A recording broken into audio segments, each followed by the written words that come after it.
আসসালামু আলাইকুম ভিউয়ার্স, আপনারা সবাই কেমন আছেন? আল্লাহর অশেষ রহমতে আমি ভালো আছি। আমি আবারও চলে আসলাম আপনাদের মাঝে আরেকটি রেসিপি নিয়ে। আজকে আমি তৈরি করে দেখাবো ভিউয়ার্স জিরা লাউ ডাল। এটা তৈরি করব আমার মতো করে, আপনারা দেখুন। প্রথমে আমি তেল দিলাম, তেল দেওয়ার পরে পরিমাণ মতো রসুন কুচি দিলাম আর অল্প পরিমাণে কাঁচা পেঁয়াজ কুচি দিলাম। এর আগে কিন্তু আমি অনেকগুলো রেসিপি আপনাদের মাঝে শেয়ার করেছি, সেগুলো না দেখে থাকলে অবশ্যই দেখে নেবেন। আমি 2 ঘন্টা মুসুর ডালকে ভালো মতো করে ভিজিয়ে রেখেছিলাম আর ধুয়ে নিয়েছি। আর পরিমাণ মতো লাউ নিয়েছি, এভাবে করে কেটে দেখুন স্লাইস করে নিয়েছি। এই লাউটা দিয়ে লাউ ডাল তৈরি করব। কার কার লাউ ডাল পছন্দ অবশ্যই কমেন্ট করে জানাবেন। পেঁয়াজ আর রসুনটা দেওয়ার পরে অল্প পরিমাণে একটু পানি দিয়ে দিব।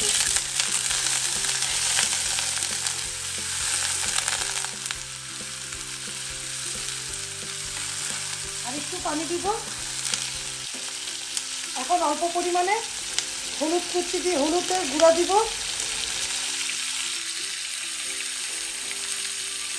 আর স্বাদ অনুযায়ী লবণটা যা যা স্বাদ অনুযায়ী দিবেন আপনারা। আমি আমার পরিমাণ মতো লবণটা দিচ্ছি। এখন নাড়াচাড়া দিব 1 থেকে 2 মিনিট। ভিউয়ার্স ভালো মতো করে নাড়াচাড়া দিয়ে নিলাম। আমি কিন্তু এর আগে অনেকগুলো রেসিপি আপনাদের মাঝে শেয়ার করেছি, সেগুলো না দেখে থাকলে দেখে নেবেন। আমি প্রতি মঙ্গলবার ভিডিও ছাড়ি। আগে সপ্তাহে 2টা দিতাম, এখন আমি সপ্তাহে 1টা ভিডিও দিই। আর প্রতিদিনই ভিডিও না ব্লগ নামে আমার চ্যানেল আছে, আমি ওটার মধ্যে ভিডিও আপলোড করি। প্রতিদিনই আমি ফ্যামিলি ব্লগটা দেখাই ভিউয়ার্স। আর সপ্তাহে 1 দিন আমি রান্না দেখাই। যাদের কাছে ভালো লাগবে আপনারা সাবস্ক্রাইব করে রাখবেন, আমাদের ভিডিওগুলো দেখবেন। আর দেখার সময় ছোট্ট একটা লাইক দিয়ে দেখবেন। আপনাদের কাছে রিকোয়েস্ট রইল। এখন আমি ডালটা দিয়ে দিব ভিউয়ার্স। পরিমাণ মতো ডাল আমি ধুয়ে রেখেছিলাম, 2 ঘন্টা ভিজিয়ে রেখেছিলাম। ডালটা দিয়ে নাড়াচাড়া দিব।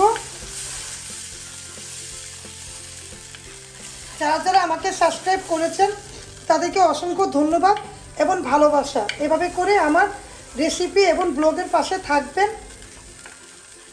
এই জিরা লাউ ডালটা ভালো লাগবে, পাতলা পাতলা ডাল। যেহেতু প্রচণ্ড গরমের সময় লাউ সবারই কম বেশি পছন্দ। লাউ দিয়ে যদি অনেক রকম রান্না করা যায়, ডালটাও খেতে ভালো লাগে, তাই না? তাই আমি এরকম করে রান্না করেছি, ভালো লেগেছে, তাই আপনাদের মাঝে শেয়ার করছি। আপনাদের কাছে ভালো লাগলে অবশ্যই রান্না করে খাবেন। আশা করছি নিরাশ হবেন না, ভালো লাগবে। লাইট একটা খাবার। আমি মশলা কম দিয়ে রান্না করছি, শুধু হলুদের গুঁড়ো দিয়েছি, জিরা দিয়ে বাগার দিব ডালটা আমি। এখন আমি হালকা একটু নাড়া দিয়ে নিলাম। নাড়া দিয়ে আর কথা বলতে বলতে দেখুন বলক এসে পড়েছে। এখন আমি পানি দিব পরিমাণ মতো। পানিটা দিয়ে ঢাকা দিয়ে দেব। ঢাকা দিয়ে 5 মিনিট পরে আমি আসবো।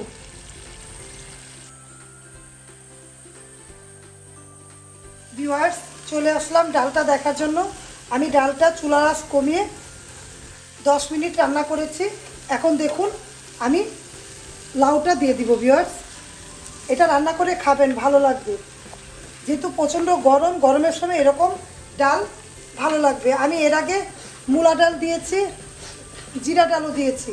চাইলে দেখে আসবেন, আমার চ্যানেলটা একটু ঘুরে আসবেন, রিমনা হোমস্টাইল ফুড ব্লগে একটু ঘুরে আসবেন, দেখতে পাবেন আমি অনেক রকম ডালই দিয়েছি। এই ডালটাও খেয়ে দেখবেন, ভালো লাগবে। আমি যেরকম রান্না করছি আজকে একটু পানি দিব। একটু পানি দিয়ে ঢাকা দিয়ে রাখবো। ঢাকা দিয়ে 5 থেকে 6 মিনিট পরে আমি আসবো ভিউয়ার্স। চুলার আঁচ কমিয়ে দিব। ভিউয়ার্স আমি 15 মিনিট পরে চলে আসলাম।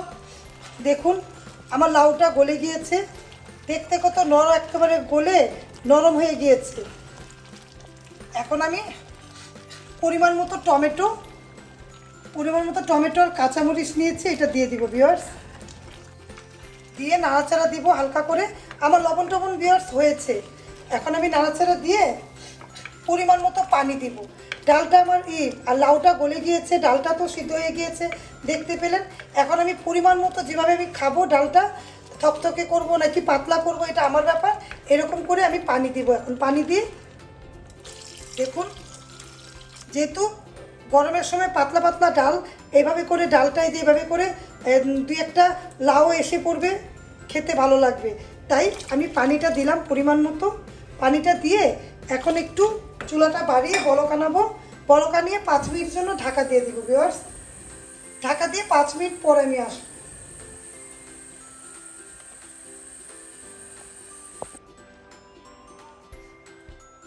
ভিউয়ার্স, আমি 5 মিনিট পরে চলে আসলাম। দেখুন ডালটা দেখার জন্য আমি এরকমই রাখবো ডাল। দেখুন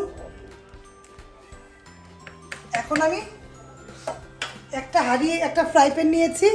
ফ্রাই প্যানের মধ্যে আমি এখন পরিমাণ মতো তেল দিব,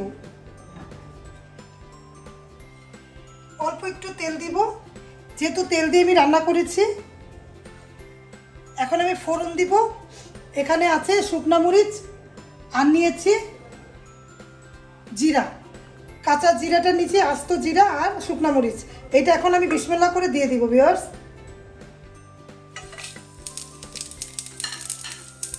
ফ্রাই প্যানটাকে তো আমি গরম করে নিয়েছিলাম। দেখুন এভাবে করে ফোড়নটা দিবেন, তখন অনেক ভালো লাগবে। একটু কালো কালো করতে হবে। জিরাটা যখন নাকে স্মেল ভালো আসবে তখন আমি দেখুন এটা এখন আমি সরিয়ে ফেলবো। আরেকটা এরকম হাতুড়ির মতো চামচ আছে, এটা নিব। এটা নিয়ে ডালের মধ্যে দিব ভিউয়ার্স। ডালের মধ্যে দিয়ে এভাবে করে আমি বিসমিল্লাহ করে দিয়ে দিব। দিয়ে এখন নাড়াচাড়া দিয়ে ঢেলে দিব এটার মধ্যে। এইভাবে করে ডালটা রান্না করবেন, অনেক ভালো লাগবে। এখন আর কিছুই করবো না, ঢাকা দিয়ে দিব। ঢাকা দিয়ে রাখবো। যদি খোলা রাখি ডালের স্মেলটা, জিরার গ্রানটা বের হয়ে যাবে। তাই ঢাকা দিয়ে চুলা বন্ধ করে দিব। তারপর পরিবেশন করে আপনাদের দেখাবো ভিউয়ার্স জিরা লাউ ডাল। তো ভিউয়ার্স রেডি হয়ে গেল গরম গরম জিরা লাউ ডাল। এভাবে করে তৈরি করবেন, ভালো লাগবে, খেতে ভালো লাগবে। রেসিপিটা কেমন হলো কমেন্ট করে জানাবেন। আর দেখুন কত সুন্দর করে ধোয়া উঠছে, অনেক সুন্দর ধোয়া উঠছে। গরম গরম ডাল, গরমের সময় খেতেও ভালো লাগবে। যেহেতু এই লাউ ডাল, লাউ সবারই পছন্দ, ঠান্ডা একটা তরকারি। আপনি এইভাবে করে ডাল দিয়ে রান্না করে খাবেন, আর আমাকে কমেন্ট করে জানাবেন কেমন হলো। আপনারা সবাই ভালো থাকবেন, আমার জন্য দোয়া করবেন। আল্লাহ হাফেজ, আসসালামু আলাইকুম।